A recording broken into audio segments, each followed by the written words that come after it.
What is happening? Welcome back. Hey, it's Roby Tuesday in the house on 11 o'clock on a Tuesday morning. I'm robed up. Tony's got some kind of I don't know what Tony's doing over there, man. We'll get to the bottom of that in just a second. Some kind of poncho pullover device he's wearing over there, or garment, I should say. Anyway, great to see everybody. What's up, Rags? What's up, John Joseph? Hey, Matt Stenson. Good to see you. Badges, what happening? My man, Escobar the Third. Our time is coming. John Joseph, Dom Peralta, on and on it goes. Great to see everybody. Scarlet Fire, how are you, dear? How are you today? All right, Creative Tony, let's get to the bottom of it. Your Santa Clara, I'm getting familiar with your choices now. You got Squatch looking over the whole proceedings. Very good. You got San Carlos Little League, and then you got, what is this? What's the poncho again? Is that a proper robe? I'm not sure that qualifies. Go ahead. It's a beach robe, dude, that you wear to the beach. It's terry cloth, and it's one of the greatest garments I've ever owned. I got to give my friends Shannon and Pierce Lynch, my friends in Alameda.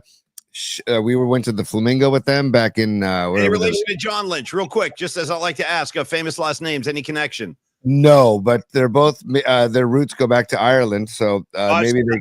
Sorry, I'm not done. There's other Lynches to inquire about. What about former 49er beat writer / sports update guy, KMBR? Actually, really cool guy from the old days, Kevin Lynch. Any relation to Kevin Lynch, Tony? No, and he's also no relation to Lorenzo Lynch and the Lynch mob.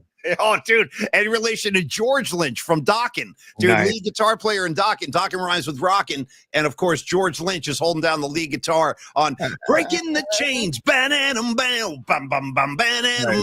didn't know we were going to go Dokken today, but I'm not afraid. And, by the way, Tony, Dokken, ... I've seen him. I've seen him about 3 times, I think, in my life. Dokken. Yeah. Rockin', Rokken, with Dokken, Dokken, and there's an umlaut in there too, right? There's an umlaut. I think there's an umlaut over the O for some reason, like Dokken with the umlaut. Throw it up just to see it. By the way, should we have an umlaut like over Paulie Mac, like over the U or something? Maybe we should chuck umlauts around. Dude, I love courtesy umlauts. That's awesome. Yeah, for no reason, no like proper like grammatical reason, just for the look of it, aesthetics. Yeah. You know what? I was looking to see if there's an umlaut over the Polly's Punks logo. Oh, there is. Over the N, dude. Even better. Over the N. For no reason. Look at Dom Peralta at work, dude. I gotta avoid Dom. Hey, Dom, nothing gets by Dom, dude. I gotta give Dom love right out of the gates. Nothing gets by that cat, man. And extra comedy points too, Dom. Extra comedy points for the umlaut over the N. Okay, not even a vowel, a consonant. Throw it over the end, dude. For you know what I mean? And it's great. It's great. But dude, Paulie, back to your question. This is it's look at the arms. They go big and wide, and there's a pouch pocket. I can put my hands in the pouch pocket right here. Yeah, and then it goes down to like mid shin. So you just put this thing over yourself after you get out of Tahoe, because I'm a Lake Tahoe junkie. So this summer when I get up to Meeks Bay, shout out west shore of Lake Tahoe, Meeks Bay. I'm not going to grab a towel. I'm just going to put this thing on. And it's got a hood too, dude. Look, it's got a freaking hood, man. This thing's got a freaking hood. So it's like, Well, I wasn't even aware that there was a garment that had been invented called a beach robe. I never knew there was such a thing. And my only question about your beach robe attire is that pouch in the pocket. Shout out to the entire marsupial family, by the way, the kangaroos, anything with a pouch. You can add Tony to the night. Greatest marsupials of all time. Kangaroo Jack, and I'm going to throw Creative Tony in the mix too, because he's got the marsupial flow going. So here's the thing, dude. Does that pouch in the front, is it big enough to accommodate the contact information for Carlos De La Fuente at Flex Funding? That's my only question. Yes, it is. Okay. Absolutely, dude. I would certainly hope so, because you want to have Carlos's contact info in that pouch should a financial question arise, should a need arise. And let's get into it for a second. I want to shout out Carlos De La Fuente. That's Los D on the streets. Great friend of ours.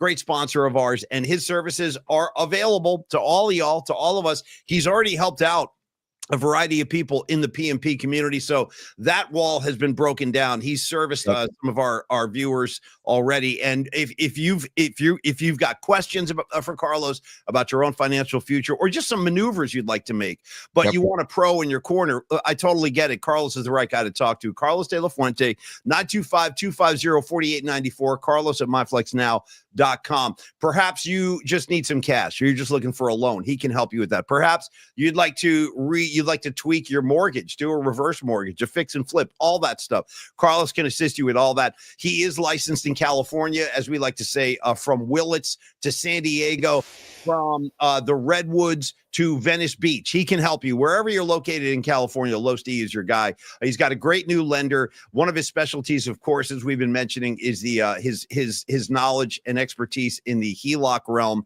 which are home equity lines of credit. Tony, he can help you with that. But again, pardon me, I think probably the most important asset I can stress with Carlos is he's just a reliable guy. He's a guy you can trust. And when you're talking about mortgage brokers or money lenders, that has to be an element that's in place, Tony, the trust. And Carlos certainly offers that. He's just a good guy. San Francisco native, been in business for over 25 years doing his thing. Reach out to him, have that initial conversation, and then let him go to work. Take him off the leash, man, and let him go to work for you. Tony, I'm going to give you a couple of moments to speak about Los D, and then we will dive into the matters at hand. And by the way, last thing I want to get up. No, go ahead. Go. Los D, our get-togethers with Los are fast approaching. In fact, Carlos and I are going to talk either today or tomorrow and start to try to get some a definitive date so we can offer where we'll do like a lunch thing. We can all hang out, have a very casual afternoon together, have a couple of beers, have some food, and learn about Cuba. I see the globe right there. Also, ask any financial questions you might have. It'll be a nice, relaxed atmosphere, Tony. So we have that to look forward to as well, bud. Dude, I've referred to the reference as Christian McCaffrey like the Swiss Army knife, and Los D like the Swiss Army knife of mortgage lending and getting loans because of his versatility, dude. In state, out of state, the multitude of different loans that he can help you out with, and he wants to give you the right situation. He's not going to try and force you to do something.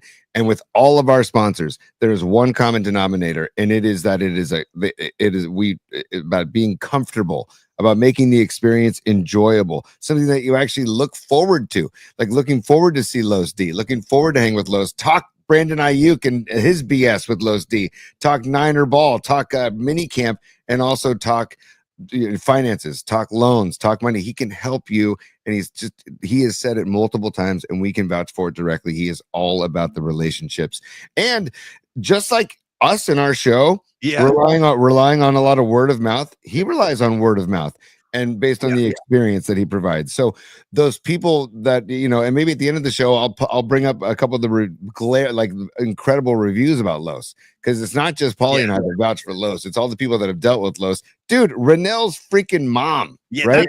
That to me is like the atom bomb that we're going to drop. Like if you doubt or have questions about Los D and his qualifications, his credentials, his resume, some of his clients, like his clientele list, let me refer you once again, as Tony said, to Renell Brooks Moon's mom. Okay, that's all the qualifications I need. Oh, you helped Renell's mom? Where do I sign up? Dude, right, for real. Right. Like if you're helping Renell's mom, obviously you're in good hands. Paulie, case closed, in my opinion. Right, so let's roll with Los D, and we love you, Los, and thank you for the support. And really, Los will not steer you wrong. 925-250-4894. 925-250-4894. And Carlos at myflexnow.com if you want to email him. Thank you, Los. We'll talk to you again at the end of the show, too. Yeah, I'm going to reach out to you today, Carlos. We'll get something on the calendar because I want to talk to you today or tomorrow. We'll have that meeting we were talking about. Now, also, I want to just shout out Dr. Matt Young. We're trying to spread out the sponsors a little bit now. So we'll do Dr. Matt Young at the 30-minute mark, but we'll start with Los. We'll just kind of rotate them like that. I don't want to jam them all together. I think sometimes, Tony, if I may use some industry jargon, the messaging. I don't want the messaging to get blurred. And I really don't. I want each guy to have like some standalone room. So Los up top, and then we go Dr. Matt Young at the 30-minute mark. Now, Paulie, I'm going to change the font real quick. Today, I'm in a Boogaloo kind of mood, like Breaking 2 Electric Boogaloo. So I'm going to change the font. This is the Boogaloo font. That's known as Boogaloo font. And I'm going to change that for the show. I'm going to change the font, I think, every day, just based on the vibe of the show. Last week, we were giving away Metallica tickets. We had the Metallica metal. I'll show it what it was real quick. It was the Metal Mania font. Right, which is cool font too, but I'm thinking Breaking 2 Electric Boogaloo, and I'm really hoping Verlander gets his first Giants win tonight. He just had a second baby. He and Kate Upton just had their second kid. He was on paternity leave. Welcome back, Justin Verlander. Dude, he's 0-4. I had to double check that today when I'm like, wait a second, he's 0-4. Damn. Yeah, and he has a 4.45 ERA. So he hasn't been horrible, but he can do better. Basically. And if we can get that ERA down around 3, 3.5. I'd be really happy about that. But also, the Giants bats have been coming alive a little bit over the weekend against Boston. Can they stay hot? Can Ramos stay hot? Can Adames keep elevating and start finding his groove?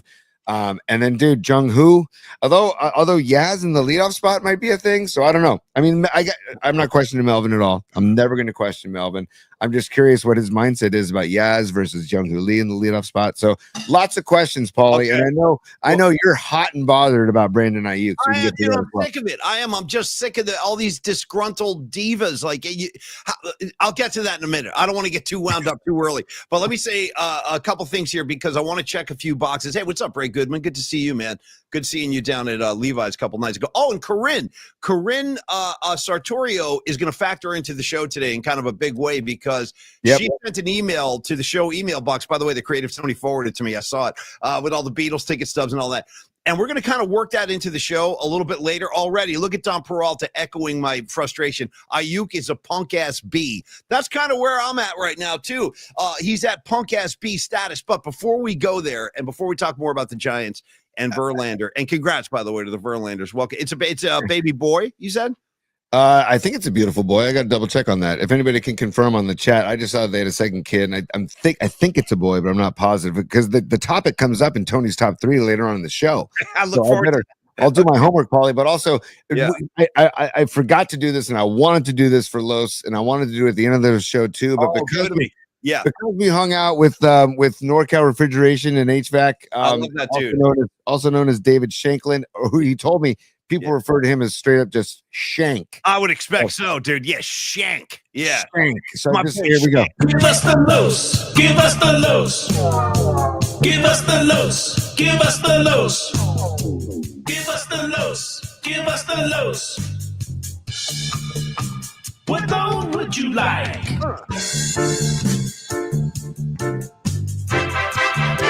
Yep. Hell yeah, man. Hell yeah. Give me that brass. Give me that brass. Now, Tony, are we talking dance hall, dub, or proper reggae right there? Go. That's proper reggae, but it's American reggae like Stick Figure and Revolution and guys like that. And I got no problem with that. Matis Yahoo, that kind of stuff. They're all inspired by the greats that came out of, 9 Mile, Jamaica. At the governor's yard in Trenchtown. By the way, Tony, I want to know, can we start putting umlauts over Carlos De La Fuente's name and Dr. Matt Young? How about umlauts over the E in De La, or umlauts over the E and the A in De La Fuente, and then for Dr. Matt Young, I don't know, chuck an umlaut over the U in Young or something, just to give them the metal sheen that we're looking for. Tony, the metal sheen. Surely you're familiar with that. I was going to say for consistency, I would put it over the U of De La Fuente and the U of Dr. Young. So I would put it over both U's for consistency. I don't know. Maybe Dr. Young can start putting umlaut stickers around the dental office. I think he probably should. A lot of people stop me on the streets, Tony. I'll be walking around the city. I'll be in San Francisco. Maybe I'm on Broadway. So I've been known to tread the boards over on Haight Street. I go down to the Castro. That's where I get my hair cut. My the woman who cuts my hair is working over in the Castro. So I'm on the streets of San Francisco. Yep. A lot of people stop me and they say, "Yo, Paulie Mac, let me ask you a quick question." I go, "Sure. What do you need?" And they'll say, "Well, when and why did the kind of downfall of American culture and society all start to crumble?" And I go, I actually can answer that. I think I have an answer. It's just like my thesis. I've been working on this for a while. The proper answer is the decay and the just kind of like de-evolution of American society. It all began when we transitioned from the 80s to the 90s, and then like hair metal started getting snuffed out by the grunge movement and stuff like that.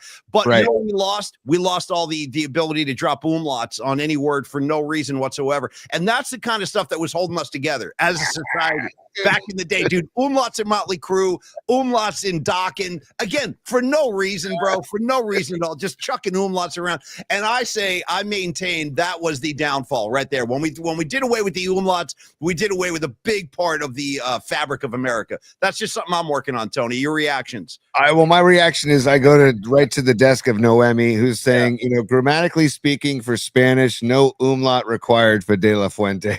Okay, well, no, I'm not saying, of course, that's the comedy. Of course, that's the comedy. And of course, there's no umlaut required. And by the way, it was great to see you, Noemi, down at Levi's too. It was really cool hanging out. Yeah, yeah. The umlauts are flying on the chat. Yeah, good. People are putting umlauts over everybody. It's great. I got Uma Thurman with umlauts. Thank you, Stanchi. Very good. Dude. I got Rafi Devers with umlauts. Yeah. How about again, just for no reason? How about Will Clark with umlauts over the A for some reason? Yeah, Will Clark. Yeah, a couple of umlauts. All right. It would be badass though if the Giants had like a 80s metal night, dude. And they did jerseys with umlauts over the A of Giants or something, you know? Well, I love that idea, bro. I would love an 80s metal night. Well, they already have Metallica night. I mean, that's a pretty bold step they've taken because Metallica nights have been going on now for several years. I want Motley Crue, Guns N' Roses, good VH represented in the ballpark. Give me an 80s metal to pop metal night in the yard. Joey Nevin, Vice President of Marketing of the Giants. Great dude. I'm going to give him a ring and say, I got an idea for you, buddy. Yeah. And I'm talking about bands that used to play at the Mabuhay Gardens. I remember I saw a gig. Check this gig out. I swear to God. John Joseph, get ready to react. This was, I think, in 85, dude. I went into the Mabuhay Gardens with a fake ID. Nice. And the show I saw, there were two local meta bands. Ready? Leatherwolf. Tony, Leatherwolf, beautiful, and the Third Eye, dude. Who remembers Leatherwolf and the Third Eye? And by the way, the Third Eye, they had a guitar player that was jumping up on the tables and stuff. I was like, whoa. Anyway, shout out Mabuhay Gardens on Broadway. If people only knew what used to go on up there, man, there was a thriving because you had the punk scene going on, you had the on Broadway, you had the Mabuhay Gardens, and then right across the street you had the Stone. So it was like a whole bustling music scene up there. Now you drive through there now, there's no evidence that ever used to occur. But trust me, there was a time. Hey, Corinne's checking in. Back to BA. Okay, let's get into this. Get rid of him, or as we say in Italian, okay, here's Corinne. I love it. Bringing Italian to the show. That's so great, man. I was just talking to my son Dom yesterday about. I'm like, dude, you got to know your pastas, man. Do you know mostaccioli? Do you know rigatoni? Do you know? And we started going over it, and he goes, but he said gnocchi was one of his favorites, and also just regular spaghetti with marinara. I'm like, that's old school. So thank you for bringing Italian to the show, Corinne. Paulie, BA, go. I've had it. I'm with Corinne on this, and I saw Dom too. Enough is enough, dude. If you're that unhappy, you're that disgruntled, and may I remind you, let me just remind you, this is a guy who held out a couple of seasons ago, made life kind of hectic and miserable and tense for, the fans, the front office. And dude, it's I like Aiyuk. I do. I really like the season he had 3 years ago when he really put his foot down, worked hard, became a legitimate number one option. He really did. He kind of elevated, I thought, past Deebo Samuel at times. So he signs a 4-year, $120 million deal after holding out. What's the problem, man? Seriously, I'm not an act. I'm dead serious, bro. What's the problem?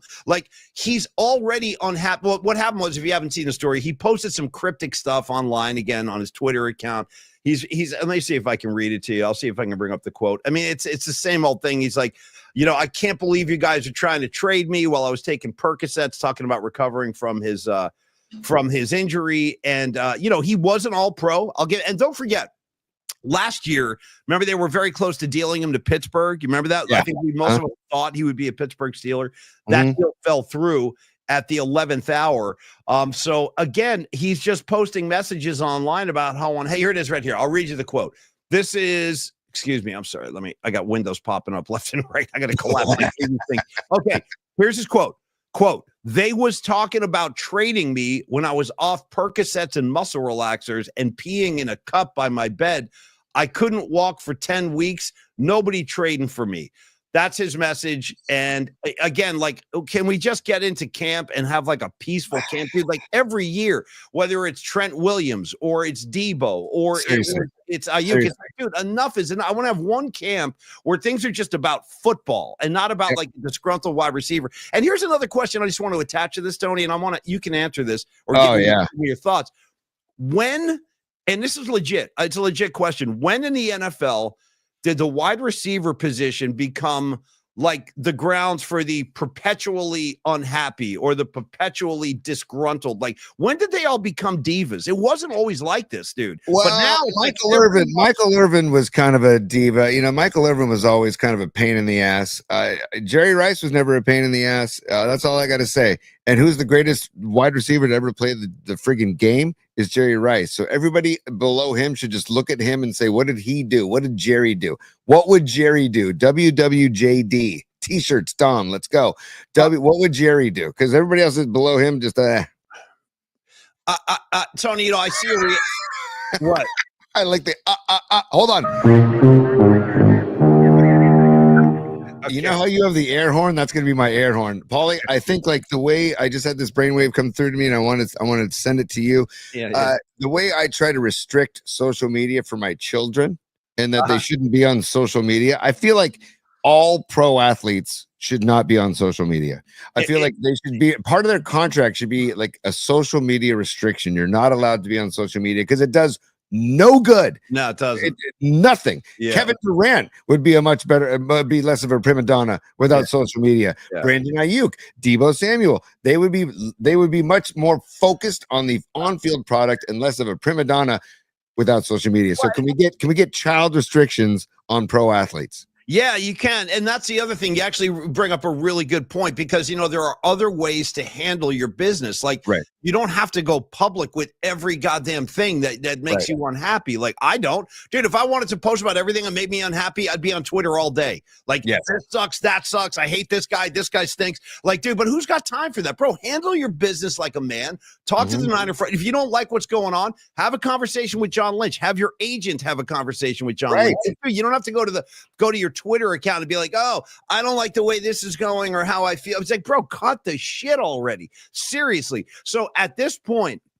I'm in like kind of a zero tolerance thing at this point. Like, I'm just a frustrated 49er fan. I think all of us are at this point because they've been knocking on the door for what seems like, I don't know, the past 7-8 years with Kyle, and they can't close the deal. They haven't been able to yet. 2 Super Bowl losses, NFC Championship losses all over the place. It's really frustrating. So my opinion now is like, hey, you don't like playing in the playoffs. You don't like being an NFC title game. You don't like having an opportunity at least to win. I talked to Rags yesterday. It's interesting. I asked Rags a question, who is famously, he's a Dallas Cowboy fan. And I sent him this thing about Tony Hill because it was Tony Hill's birthday or something like that. Yes. And there was a little because I love old school football, dude. I do. Totally. And Rags and I love talking like 70s football, 80s football, when guys just played and didn't complain and like, hey, he hit me, dog. He hit me. I threw the ball and then Max Crosby hit me, dog. Hey, ref, tell him to stop hitting me, dog. Like, that shit wasn't in the mix back then. So I said everything about Tony Hill. And I was watching the highlights of this Tony Hill compilation. And dude, Danny White, remember Danny White, their quarterback? Yes. This dude was out here like making throws all over the place. And I asked Rags, I go, dude, tell me the truth. If you had a choice of Danny White in his prime and healthy or Dak Prescott in his prime and healthy, who are you taking? And he was like, dude, no hesitation. I'm taking Danny White. And he goes, Danny White took the Cowboys to 3 consecutive NFC Championship games. Now, he lost those games, but Rags' point was at least he got them there. Like, Dak Prescott hasn't achieved even that. Like, he can't get them to a title game. So here's what I'm suggesting, that like you don't have to air your dirty laundry in the public. And I've had it. Like, at least the Niners and Shanahan's offensive schemes have given Aiyuk the opportunity to compete for a Super Bowl. A lot of guys don't even get that close, man. A lot of guys don't even get that close to sniff it. So for me, I say I'm at this point where it's like, dude, if you don't want to be here, let's get you out of here. Let's accommodate this, and let's just get. Because I'm tired of the darkness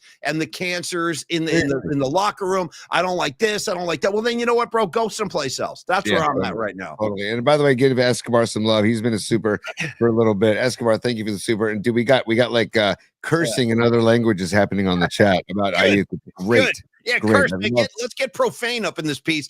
Just do it in other languages so we don't get shut down. Go ahead. And also, dude, Robot Centaur, aka Fareed, had a great idea on the chat about doing a diva bracket, pro athlete diva bracket. I wrote it down. It's a great idea. Okay, great idea. We're gonna follow up on that. Maybe during spring training. Maybe during training camp, we can pick out all the divas of the 2025 upcoming season versus like retired divas, and we can maybe have a square off. So thoughts abound, Paulie. So something to think of there. But dude, yeah, talk to me as a Niner fan about how you look. I'm just tired of this, Tony. It's like every year around this time, here comes some guy like Aaron is. Oh, I'm so unhappy. Then go, bro, go. Right. And it's also you're talking about Dak Prescott, dude. By the way, the highest paid quarterback in the NFL, Dak Prescott. You know what I'm saying? Freaking joke, dude. Yeah. We were talking about that on the drive down to Levi's Stadium on Sunday because Brooksy was in the car too with Dom and I and Paulie.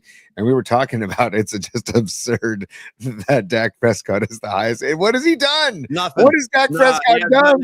He hasn't done anything. It's unbelievable, dude. I can't wait to see Jerry Jones fly his helicopter on top of the field this training camp. Well, by the way, Dak Prescott hasn't achieved anything. And I don't know if you caught this a couple of weeks ago. He actually threw a statement out there and he goes, my intention is to win a Super Bowl this year. It's like, dude, hey, get in line, dude. You got to stop saying that, bro. Stop saying that out loud because that's an example of a guy like that's my point.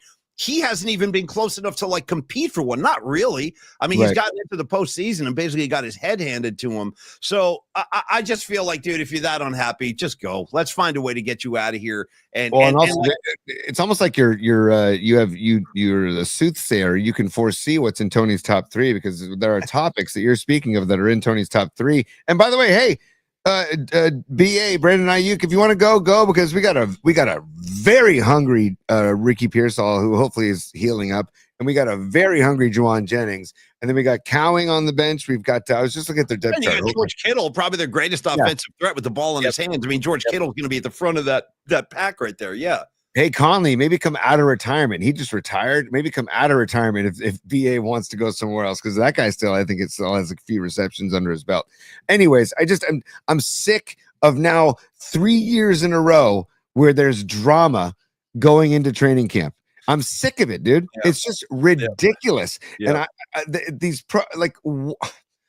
And how do they realize how lucky they are? I mean, I know that they've worked their asses off, of course. I know that they train and they make sacrifice after sacrifice to be in the shape that they're in and to play a very physical and violent game. I get all of that.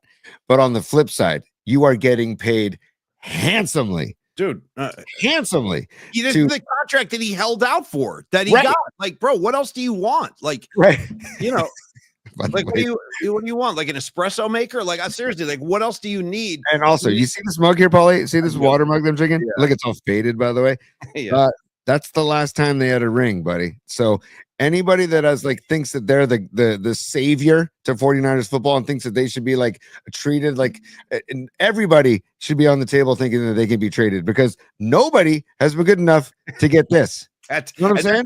And that thing does have a lot of charm, but it's pretty old. I mean, that's a pretty old freaking mug right there. Now, Tony, and shout out Microplastics, by the way. Shout out Microplastics. Okay, just for your head. Yeah. Just because, you talk about like a 40-year-old plastic mug. It can't be good at this point. There's got to be some danger in that. Yeah. Everybody's all tight. What about microplastic? What about that thing right there, bro? That thing is probably nuclear at this point. Tony, I'm going to pose a question. Go. Okay. I want you to formulate an answer. Everybody in the comments line, hang out for a second and let me know what your thoughts are about this. Because I saw this comment go scrolling by a few minutes ago when I was ranting about Aiyuk. And it might have been Sanchi or Anthony. Apologies. I forget who posted this. But somebody said, maybe it's Kyle. You know what I mean? And I want you guys to don't answer that yet. Just hold on to that thought. I do want to talk about Dr. Matt Young for a second. And then I want to come back and let's get into that. Is it Kyle? Is that why guys don't want to be here? I have an answer to that, but I'm going to hold off on giving it to you until I talk about Dr. Matt Young. This is my guy now. This is my boy. This is not just my dentist. This guy's my friend. He's my boy. And the way we are in PMP, dude, like you get one of us, you get all of us. You know what I mean? You can't have one without all of us. We're coming at you as a group. This is like, you know what, dude? How about this, Tony? The first ever internet radio commune Okay, that's what I'm working on. I think it's like, and now we need like a barn. Like we need some kind of big barn we can all go hang out at. No questions asked, bro. You know what I mean? You just bring what you can bring. Maybe it's a bucket of oats. Maybe it's like some seeds. We're gonna plant tomatoes. Whatever it is. I'm talking about like the kind of commune that we saw in Easy Rider. You know what I mean? Yeah. Honda and Nicholson and all those guys, they pulled into that commune and they're making rice and they're doing theater. I don't know what was going on. You know, and that's when Dennis Hopper was like, "I'm hip about time, but we really got to go. I just got to go." Yeah, dude, I'm hip about time, but we really got to go. And by the way, shout out Easy Rider. You know what? This might inspire me for a viewing. I think I'm due, Tony. I'm due to get some. Actually, and you know what I've been meaning to get is Hopper's laugh from Easy Rider. I need to get that on the soundboard. How about when Hopper, Fonda, and Nicholson are sitting around like a campfire out in the middle of the freaking mountains or desert somewhere, and they're all passing a J around, and all of a sudden Hopper goes, "I keep seeing things jumping all over the place." All over the place. It's incredible. I'm hip about time. Dude, shout out to the freaking helmet, dude. Just shout out to the freaking helmet, the gold helmet, man. Oh, Nicholson, he goes, "Oh, I've got a helmet. Oh, I've got one." And he puts it on, dude. It's a football helmet with no face mask. It's amazing. All right. And kind of like you taking BP in a freaking skateboard helmet, dude. Helmet comedy is underrated, bro. Helmet comedy, it's underrated. I'm telling you, I'm a big fan. Anyway, Dr. Matt Young. Dr. Matt Young is the guy that you want to go see for all of your dental needs, your dental questions, your dental concerns. Let's be honest. If you're out there right now watching the show and you have you're a patient of a dentist that you're not even that fond of, cut the crap like Aiyuk. Just cut it out. Let's get you into a better place. Dr. Matt Young is the better place. You can email him at info@youngdentalsf.com. I've been a patient of his for more than 10 years, so I can obviously vouch for him. He's right down there in Union Square, by the way. He's been in practice over 25 years in San Francisco. Monster Giant fan, by the way, huge Giant fan. And just like Creative Tony, he's got a young son who's apparently a kind of a stud at baseball, and he's going to be playing at Tony's alma mater, SI. What is it, Tony? Go Wildcats, get them Cats, eat them Cats, whatever. Give it to me. What's the mantra? Go Cats, get them Cats. Go get them Cats. Go Cats, get them Cats. Okay. Go get them Cats. And then you keep clapping in between. Does it get, like, pick up pace when you're doing that? Yes, pick up pace and intensity. Yeah, exactly. I like the rhythms. Okay, Tony. Anyway, comprehensive dental care, cleanings, fillings, emergency care. He can do it all. And like Dr. Matt Young himself, his staff is extremely friendly, extremely helpful. They do have office hours on the weekend, which Tony is very fond of.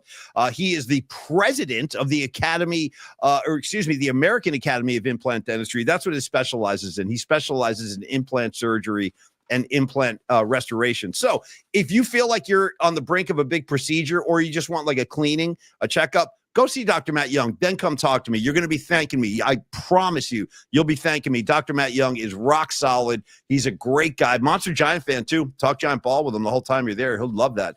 And I can't recommend you go see him enough. So give him a shout. 415-392-8611, Big T.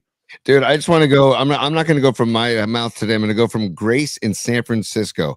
This is a review on Yelp from Grace in San Francisco. Nice. Yeah. Dr. Young and his team did my wisdom teeth extraction, and they were great! Exclamation point. See? They answered all my questions thoroughly. They gave me all the information up front and were easy to communicate with over the phone too.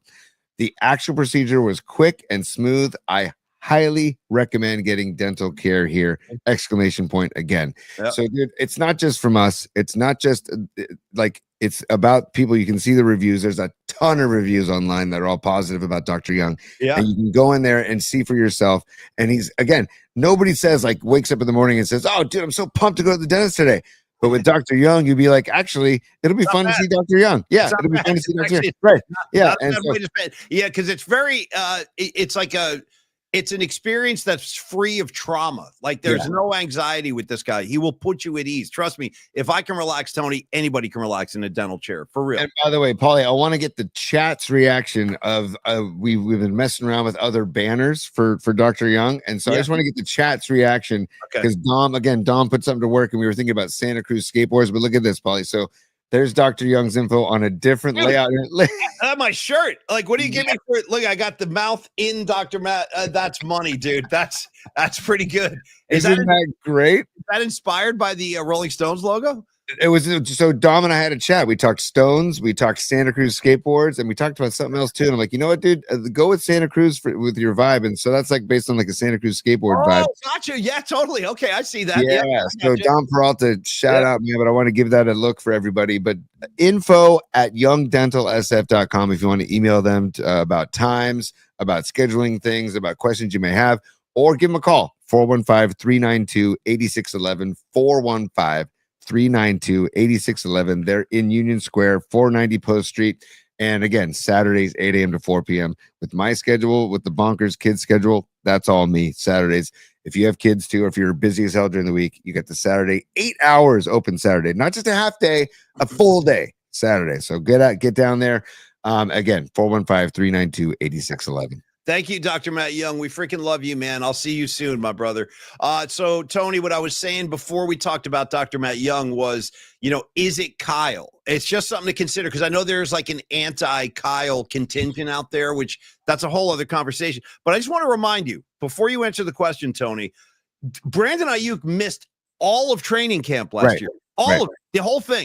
And then when he came in and started playing, he looked like He looked like he was dropping balls. He was shooting his mouth up. I'm not involved in the offense enough. Okay, well, how about this? How about when Brock Purdy drilled you between the numbers on the 10-yard line? You could have waltzed into the end zone. You couldn't even hold on to the rock, man. So after holding out all of training camp and then coming in and frankly looking way below the standard we all have for him, I kind of got burnt out on him right then last year. And then he got hurt, and I'm never going to celebrate. I don't want to see anybody get hurt. So it was unfortunate that he got hurt and he missed the rest of the season last year.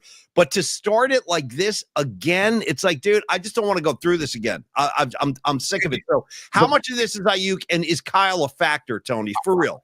I'm sure Kyle is a factor at some point because you're not supposed to truly love every aspect about your coach. Your coach has to be a dick at times. Your coach has to tell you bad news at times. Your coach has to bench you at times. It's a difficult job, and sometimes it gets uncomfortable between players. But dude, part of being a grown adult, being a quote grown-ass man, is taking it on the chin, working harder, doing what you need to do to be better for the freaking team, dude. And I'm so imagine being Kyle. Let's talk about being Kyle for a second. Sounds like a new sitcom on ABC, dude. Thursday nights at 9:30. Being Kyle. Well, it's like being Kyle. It's like every year now there's somebody that's unhappy. He's just got to be like, you got to be kidding me. I know. What else do we need to do to make these guys happy? Right. And it's like, dude, the Niners are 8-4 in the postseason under Shanahan. What do you have a problem with 4 NFC Championship game appearances and 2 Super Bowl appearances? I don't. Yeah. I know that they haven't won they haven't gotten the ring, but I still there's a lot of good that we could focus on instead of the possible bad. And it's like, dude, don't get me wrong. Vince Lombardi was not a nice guy. You know what I'm saying? Dude, Bill Walsh, you think Bill Walsh's players were on eggshells constantly. Yes. He had those guys down. It made you work harder. It made you work harder, dude. If you think your job could be taken the next day, it makes you work harder. Imagine in radio, Paulie. They tell us in radio. Sorry, Paulie. Sorry. No, you're good. Come with it, dude. I love it. Go tell us in radio what. I was told in radio all the time, you have a highly coveted job, and there's a lot of people. We get resumes every day. And applications every day applying for your job. So of course I'm thinking, well, I better bust my hump to make sure I'm putting out a good product so they don't want to replace me. Yeah. You know what I'm saying? Dude, totally. The first internship I ever had when I was an intern at a couple of radio stations in Boston when I was going to college up there. And like this one guy, I'll never forget this one guy. He's like a really famous Boston DJ at the time in the late 80s. His name was Sonny Joe White. He was kind of like who could I compare him to? Kind of like Dr. Don Rose, like, you know what I mean? Like a really big name in Boston, had been on the air forever. And some intern, and I was an intern, I was doing it for like college credits, wasn't even getting paid, dude. Getting paid nothing. They'd be like, yeah, here's a t-shirt, shut your mouth. I'd be like, oh, thanks. So totally, dude. No, back then, dude, they used to, I mean, I'm telling you, it was like borderline abusive, dude. And now the interns walk in being like, yeah, how much time do I have off? Where's my office? Do you guys have, is this a paid gig? It's like, bro, you guys are like you talk about the generation of the entitled kids. Oh, dude. And don't get me started, Paulie, how quickly kids are thrown on the air now. Back in the day, I had to, I was lucky to get like a 2-minute spot at like 1 a.m. on a Saturday or a Thursday night. Yeah. And now they're throwing kids on the air left and right. It's like, okay, whatever. You don't have to earn your stripes anymore, I guess. Whatever. It's almost like they open the door of like the management office and they like see like, all right, who's out there? Well, there's Yes. mopping up Yeah. the kitchen right now. All right, come here. You're on the air today. You know what I mean? It's like, wait, what's going on? But anyway, like this guy, Sonny Joe White, I'll never forget this. We had an intern, another intern was like complaining because Sonny Joe White was like, hey man, you need to drive to this building, pick up these posters and then drop them off over here, whatever. Some kind of menial task. And then the guy was like, oh, dude, I don't want to, it's the middle of rush hour, man. It's going to take all night. And this is what he said. Sonny Joe White, I'll do his voice too. He's a very flamboyant guy. He goes, hold on. He's like, if you don't like your job, we can always find somebody that does. And I was like, exactly, dude. Good point. I'm going to keep my effing mouth shut because I wanted to work in radio and I observed that. But that was like really good advice, dude. Don't complain to the public about your job because there's a million people that would love to have it. And that goes for you too, Brandon Aiyuk. You don't want to be a receiver in Kyle Shanahan's offense? Go nuts, bro. Go play for the Jets. Enjoy. Right. Yeah. Dude, what's his name? Why am I blanking on the Patriots coach forever? Come on. Come on. Belichick? Belichick. Bill Belichick was not a nice guy. I mean, what are we talking about, dude? Bill Parcells is not a nice guy. I mean, think about the greatest coaches in football. None of them are people that you want to go like party with or hang out with. I gotta tell you, dude, back in the day, I used to hate Parcells' guts. Shout out to Jill Parcells' daughter, famously threw a cup of beer in my face at a party one summer in New Jersey. That's a true story. I've told it on the air before. Rags might have been there. Hold on. Jill Parcells? All right, here, I'll give it to you real quick. Jill Parcells. Yeah, Rags, you there? Come on. Rags, were you at the party at Allison Walters' house, probably summer of 88, I want to say, maybe 87, 88, somewhere in there? And I was running my mouth, bro, because this is in the heat of the Giants-Niners, like, rivalry in the mid to late 80s. It was intense, dude. Yeah. Giants and the Niners used to see each other in the playoffs a lot. And they were polar opposites. The Giants were blue-collar, defensive, no flash. I hated all those guys. Phil Simms, McConkey, hated them all. So anyway, this girl I went to high school with, what's up, Allison Walters? Yeah, Rags was there. So Allison Walters was this girl who was in our high school that they used to throw parties all the time. Like in the summer, they had like an outdoor deck and stuff. So there were always these big keg parties going on over there. So this girl, Allison, that I went to high school with, she went to college in Pennsylvania. Rags, what was the name of the school? I forget. She went to school in Pennsylvania somewhere, and her roommate was Jill Parcells, daughter of Bill. Wow. So we, whatever. We're at this party one night, and Jill, hey, have you met Jill Parcells?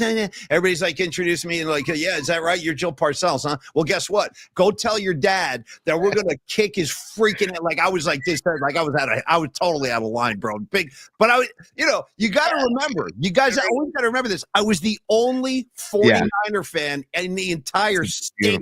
There was nobody. I was on my own, and I Gettysburg, Rags, you're all over it, dude. Gettysburg. That's where she went to college, Gettysburg College. So the girl Allison I knew from high school, her roommate is Jill Parcells. I'm getting introduced at this party. Dude, I'm 9 sheets to the freaking wind, wobbling all over the place. You go tell your dad we're gonna kick his ass up and down the freaking street and all this, whatever. Yeah. Next thing you know, dude, wham! She just chucked a full cup of beer right in my face. And I actually felt kind of good. I'm like, you know what? Good for you. I'm glad you did that. But that's how I feel about your dad's team. I don't like him. I don't like his quarterback. I don't like any of these guys. But back to your original. That's a true story. Imagine having Bill Parcells as your dad, by the way. I'm walking out there with the gut. You know what I mean? Because he used to go pants over the belly button, bro, right below the breast. And you want to talk about the need for a man's ear or a bro. I mean, Bill was in need, and he also wore like you said, yanked up high elastic waistband slacks, right under the T's, if I may. You know what I mean? Right under there, right under the man boobs. So, what are you doing, bro? What are you doing? I want to welcome a new name that I haven't seen on the chat before. Bake That Dough. Freshly Baked Cookies is the name of the account, and this person says nice guys finish last. And you know what? In football, you might be right, dude. But Paulie, I have a question for you, right? We were gonna get to top 3, but we're covering top 3 right now, so we don't have to get into top 3 officially. But maybe I'll feed the ducks or something. But what happened to players' main objective and main goal being a Super Bowl championship. Well, that's why I asked the question earlier today. Like, when did the wide receiver position in the NFL become like the domain of like the diva? Like, yeah, but everyone wants to get paid. Everyone wants to get paid. It's well, like, dude, I tell my got kids all the paid. time, We you gotta paid earn him. it. You gotta earn it, dude. And I feel like that, but that's fine. I get it. Like, but dude, we did pay him. We gave him $120 million. 120. What's the problem, bro? You held out for that deal. Here's your deal, and now you're pissed off again. Well, I wanted to say one last thing about Parcells, though, for real. I kind of got distracted with the beer story, but that did happen.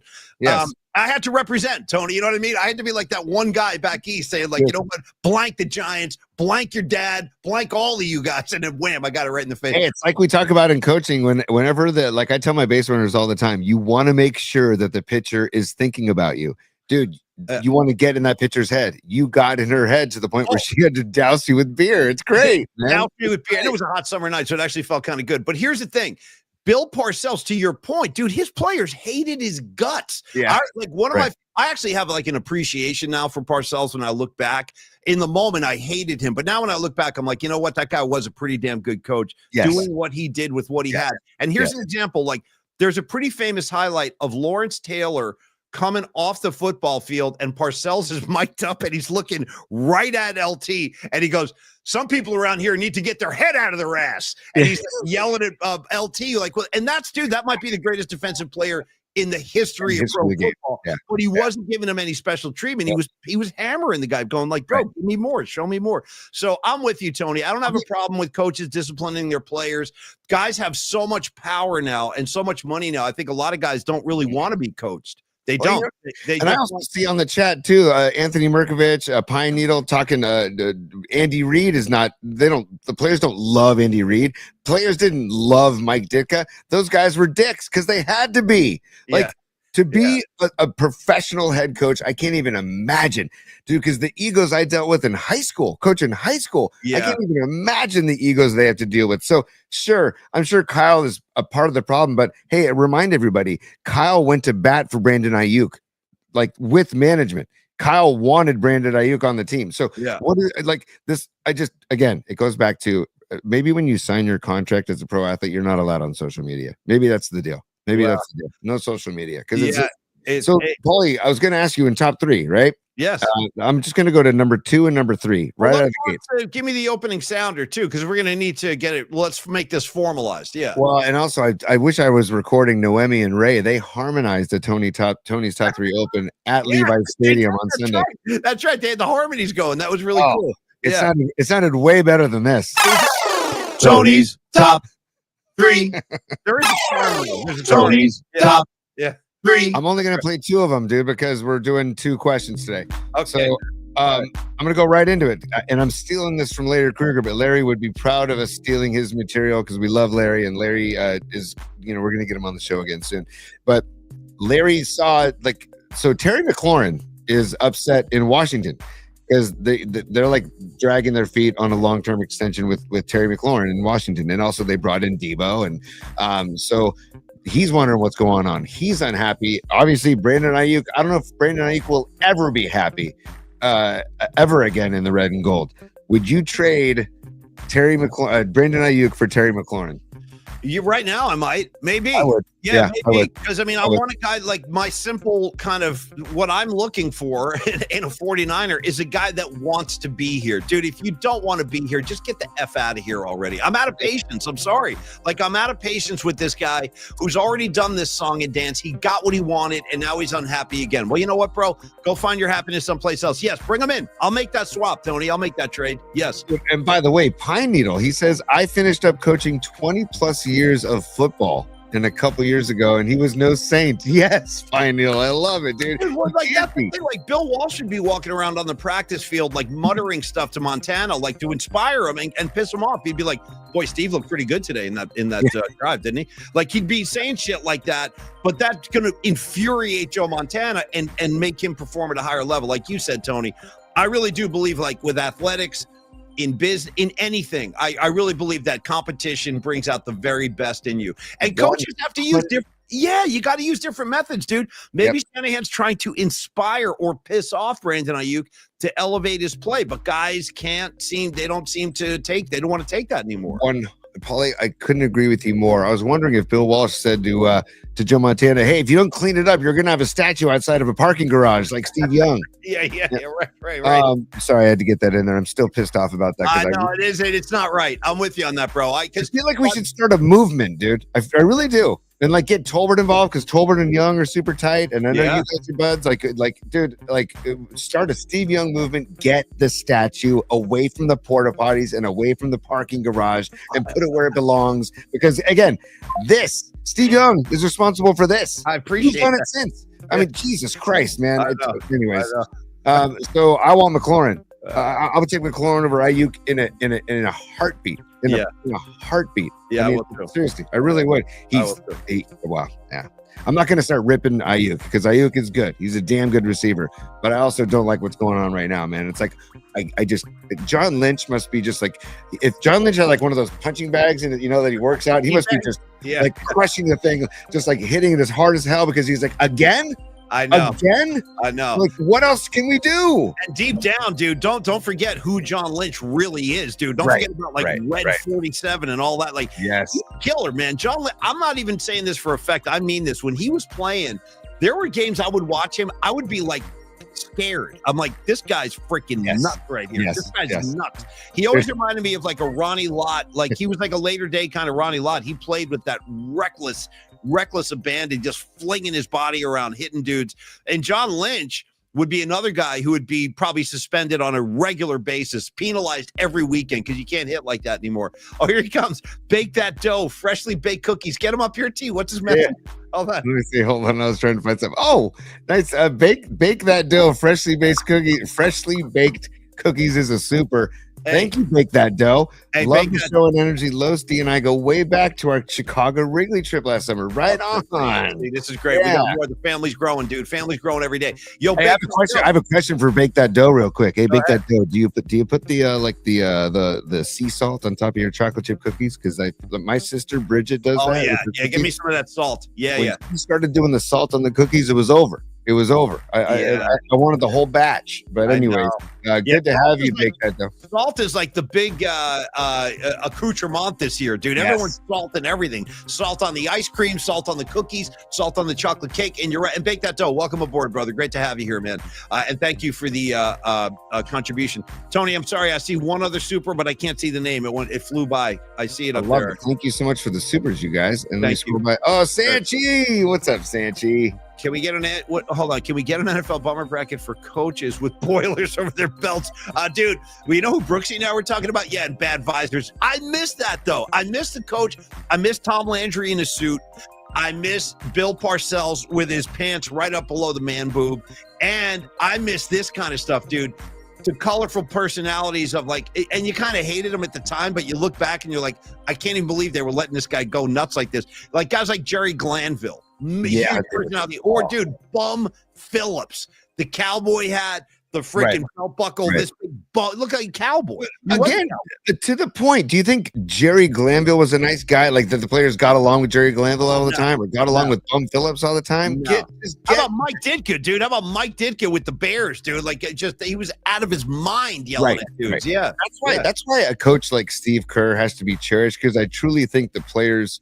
I would say most players, I don't know if Jordan Poole feels that way, but like most players enjoy playing for Steve Kerr. Maybe Kuminga doesn't feel that way, but most players I think enjoy playing for Steve Kerr. And there's like a mutual respect. Yeah.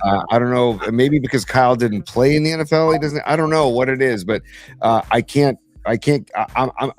defend Kyle forever. I really will. I will too, because I remember what we've been through, but prior to that, and the Harbaugh thing, that's when it all turned. But dude, do I have to remind you about Tom Sula, a modern day warrior, mean stride? Today's Tom Sula, mean pride. Come on, man. That was rough. How about the Dennis Erickson years, dude? I was just gonna say the Dennis Erickson years were dark. I have no words. Like I got no freaking words. That's when I call that my blackout period. Like John Lennon had his lost weekend in LA and all that. The Erickson years are like my lost weekend with the Niners, dude. I just I blocked it out. I've ran it so far into my subconscious. I have no memories of that. I really don't. Can we shout out the Chip Kelly era?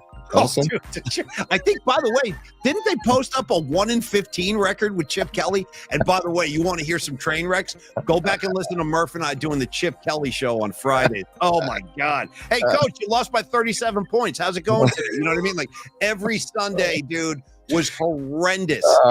Volley, that team was 2-14. Volley. They got 2 dubs, not one. They were 2-14, buddy. 2 big ones. We got 2 big wins that year. Yeah, they were both huge. Yeah, that guy's been dude, he's been vulturing contracts left and right his entire career. And so yeah, him and Lane Kiffin. Lane Kiffin's the other guy I can't explain. Like the guy gets employed every time he turns around, he gets like a raise somewhere, some other high profile gig. And late, by the way, the best thing of all time. Al Davis introducing Lane Kiffin at his press conference. It's time for us to bring him up. Let's meet him, your new head coach, Lance Kiffin. Dude, calling him Lance, dude. Not even know his name. Come on up here, Lance. Dude, Lance. He's looking around like, what, you mean me? I'm Lane. He goes, Lance. Dude, two things too, Paulie. I got to give Nutter some love. He says, Kerr will sit your A if you act like BA. And he's right. Go ask Kaminga. Right. Go ask Kaminga. Yeah. Right. Yeah. Exactly. And then also, just because you made me think of this, dude, and we were talking bad visors and whatever, because since you brought up the visors. Yeah, guts and visors. Yeah, John Gruden used to rock a visor. Like, he used to like almost sleep in a visor. In the snow. He'd be in blizzards with that stupid visor on. Yes. Yeah. I've never understood the visor, to be honest with you. And by the way, any bald man that tries to rock a visor, what are you doing? You're just blazing the spot, the bald spot. What is it? Nagy, the coach for the Bears a couple years ago, bald guy wearing the visor. Like, what are you doing, dude? Yeah. Like, you're not getting any protection. What are you doing, dude? Yeah. No, you're not. You're burning the top of your head, essentially. You're burning the top. Like, yes, and I feel like bald people. I'm proud to be bald, and I feel like we're a community, and I want to look out for my bald brethren. I wouldn't even want you to have hair at this point. Like, if you started growing hair, I'd be like, you got to cut it out, dude. I can't have that. Like, I actually think Tony's a good-looking bald guy. Like, you look good bald. Like, you do. Like, you look good. And you know what's really funny? I remember the first time I laid eyes on Creative Tony. Swear to God, this is true. Like, when I first met you, was at KMBR, and I was a copywriter, and you were producing shows. Like, we were just getting started. Yeah. And I remember I looked over at you, and I'm like, oh, cool. Because I thought, I would go, oh, this kid must be a punk. He must be a punk rocker. Because you had a shaved head. It wasn't that common back then. It wasn't now it's widespread. I might shave my head today. It wouldn't even surprise anybody. Everybody's like shaving their heads. But back then, it was still kind of a punk rock thing. So when I first looked at you, I'm like, oh, dude, he must be a punk. I got to meet this guy. So, and from that day on, and I've never seen you with hair, and I really don't want to see it. It would be funny, dude. My kids see pictures of me with hair, and they're like, who's that? Yeah.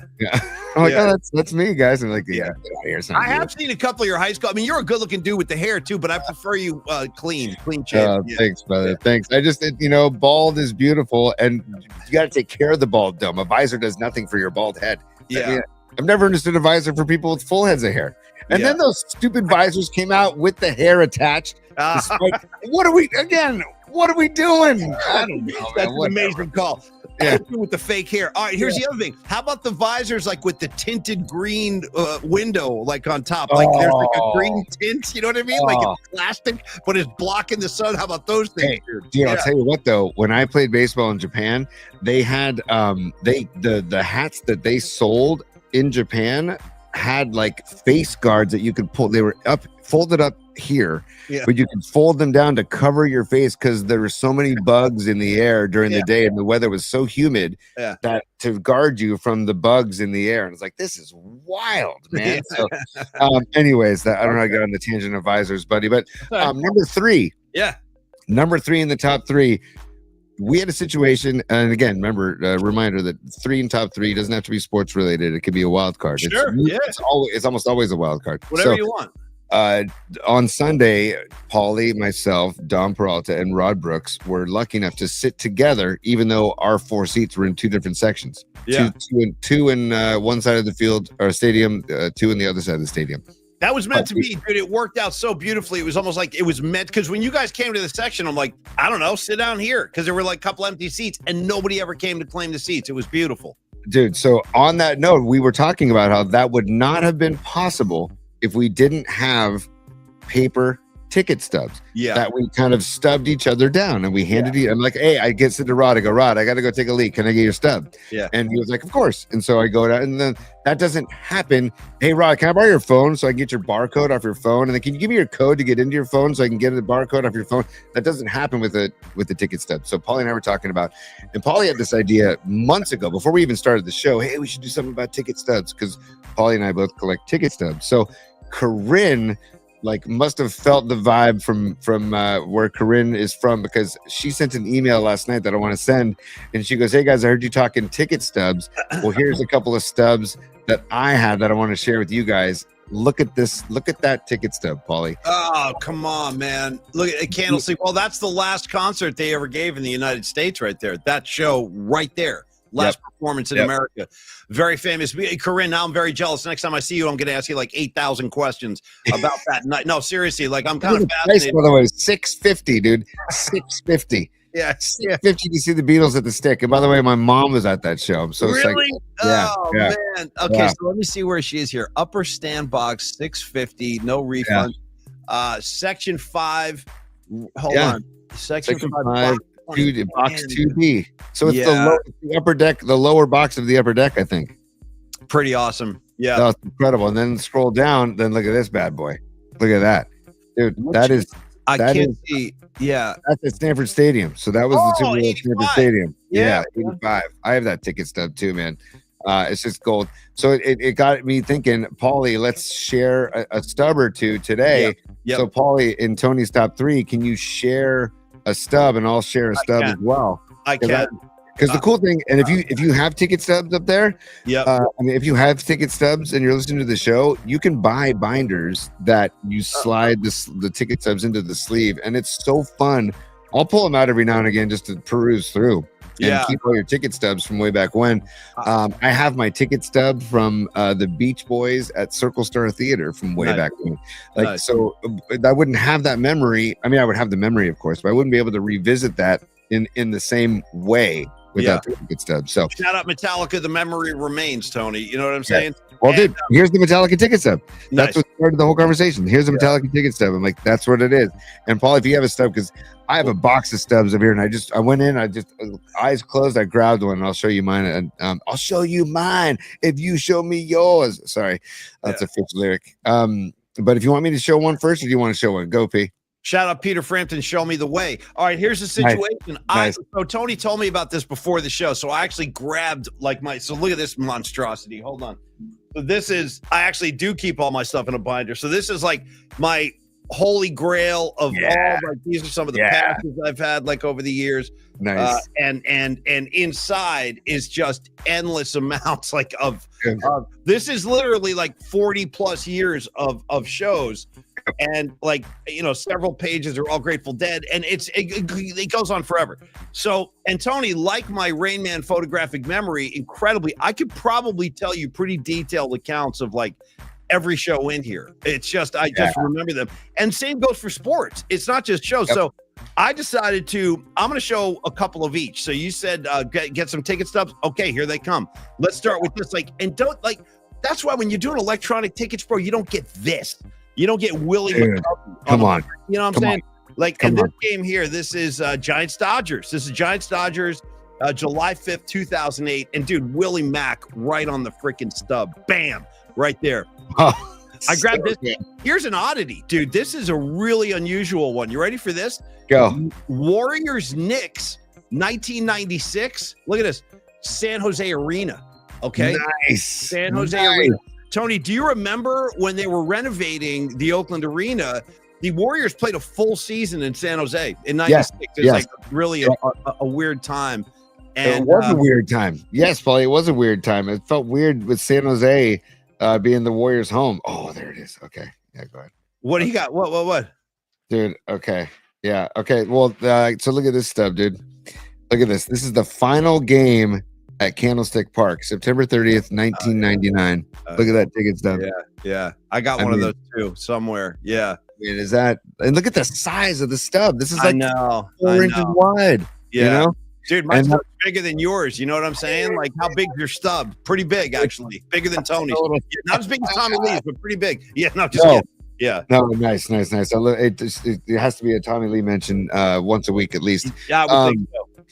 This is a random sub that when I closed my eyes and I pulled out, this is Niners Saints at the Superdome in 2008, dude. Yeah. So that was again darkness with the Niners. Totally. But there's Colston on the Saints, and September 28th, and this was the day after I went to the LSU South Carolina game at Baton Rouge. So the Stubs, man, it's just a fun. I thought, I was thinking we've got a lot of Stubs. We've got, and by the way, PMP Army, actually, let me put the banner up there. But if you want to send us any of your pictures of your Stubs, send them in. Send them in. Now Email. you got me going. See, now you got me. I got a whole pile of stuff in front of me now.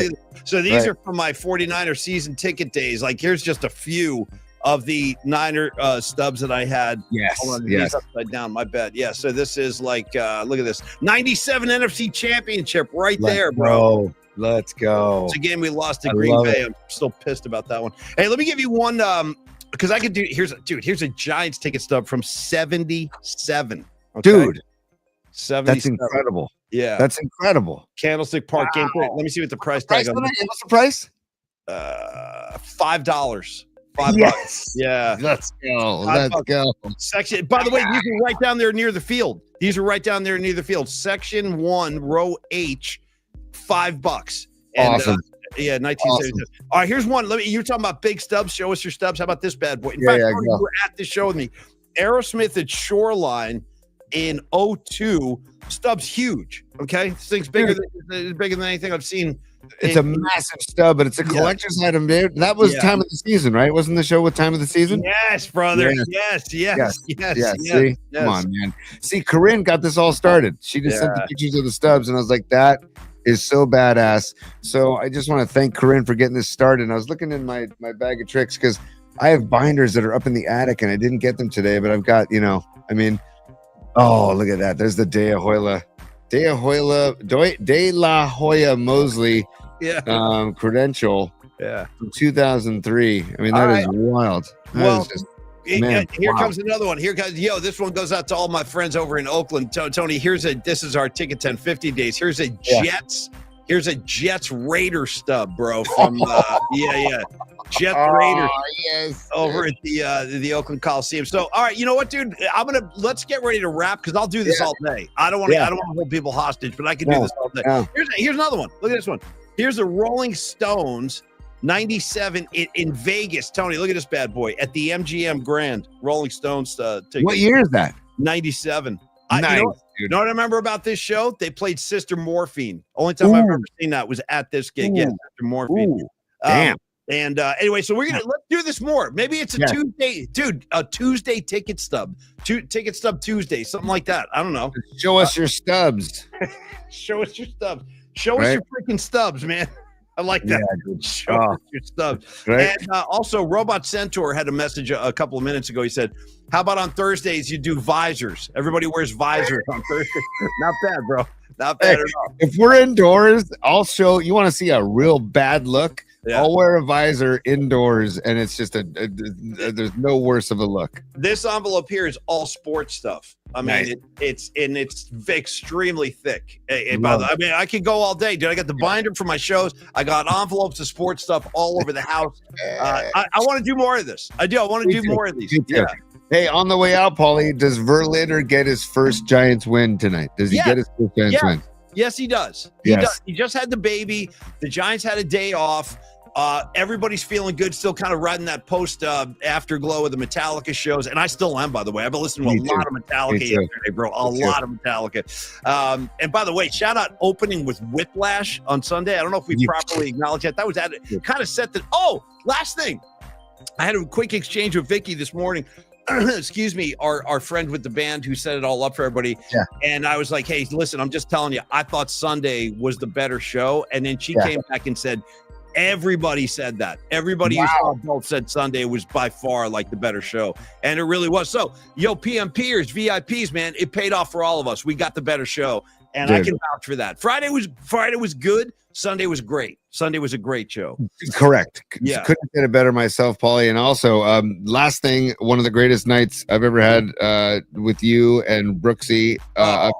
Pearl Jam, the home shows at Safeco Field. Yeah. That was just an epic weekend. Just wanted to show that. Shout out Sonic Reducer, bro. I was jumping up and down on my field. Sonic Reducer, ain't no news. I never thought I would see that live, dude. Sonic blank Reducer.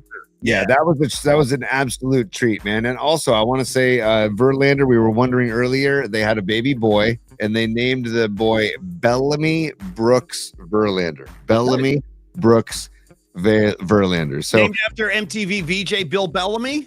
I think so. I thought so. I know he's a big fan. Yeah, no, just kidding. Yeah. Do you remember Bill Bellamy, bro? Do you remember that guy? Bill Bellamy.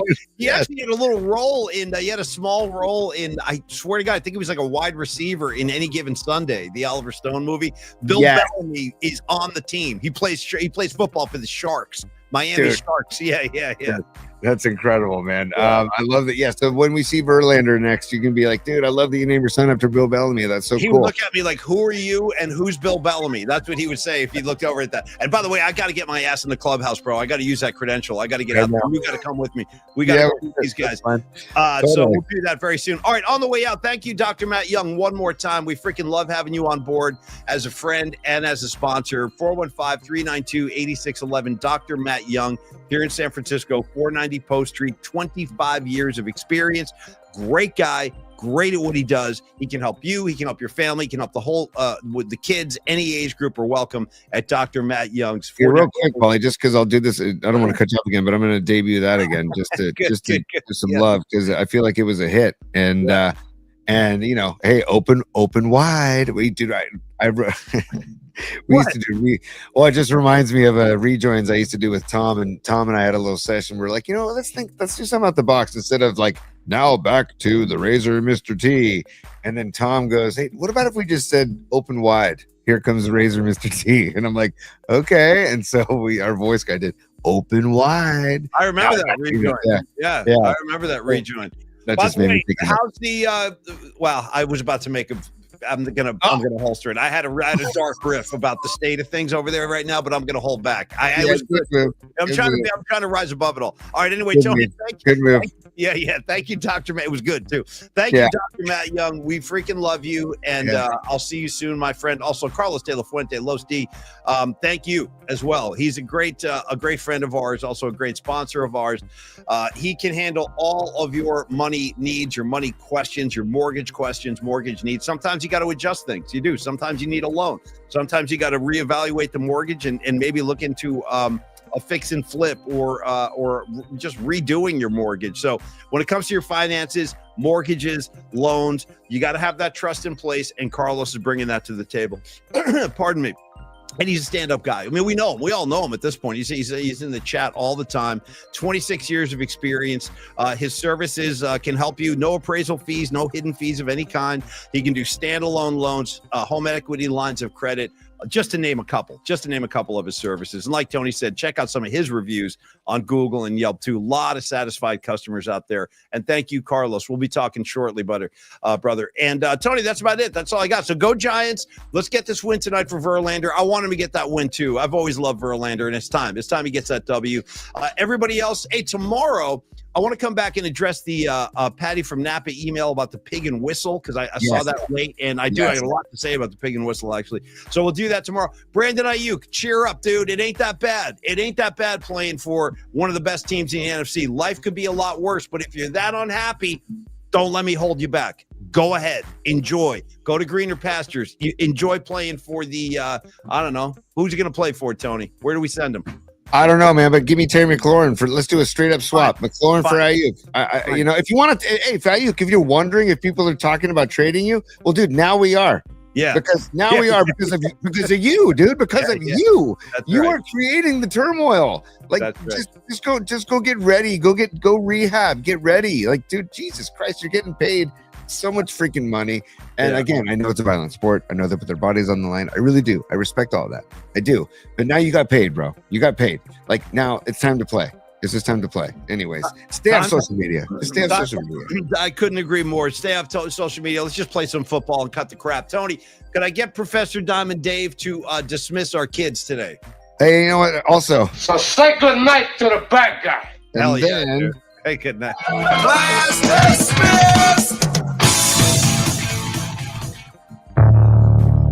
there we go. That came Yeah, man. thick today. Hey, thank you, bro. You made it all happen with the beach pullover poncho with the marsupial pocket up front. That's what got this party started today. Yeah, do whatever you got to do, man. Do whatever you got to do. Have you worn that to a show yet?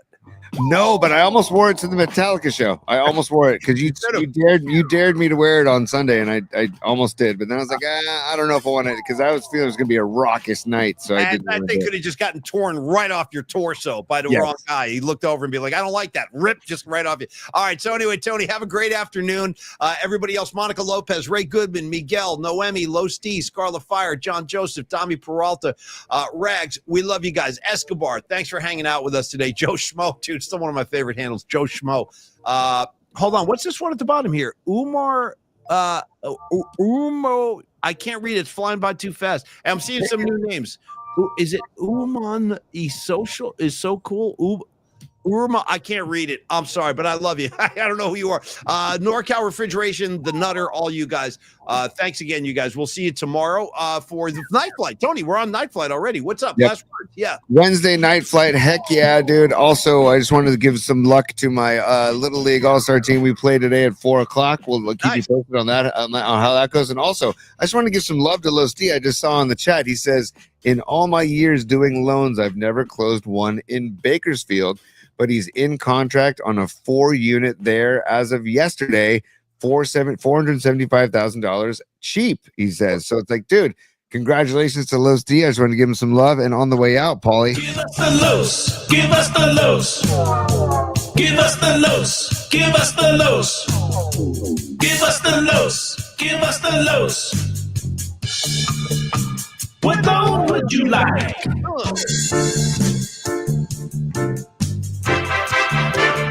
And by the way, while we're talking Bakersfield, here comes some bonus minutes of broadcasting right here. Shout out Bob Weir and Mexicali Blues when he goes, because I'm 2 days out of Bakersfield and I don't know why I came. I guess I came to keep from paying dues. Mexicali Blues, I'm 2 days out of Bakersfield. Okay, Tony, I got to go, Stacy. The purple sock is shaking, and I want to do more ticket stubs. Next Tuesday, more stubs. Yes. Okay?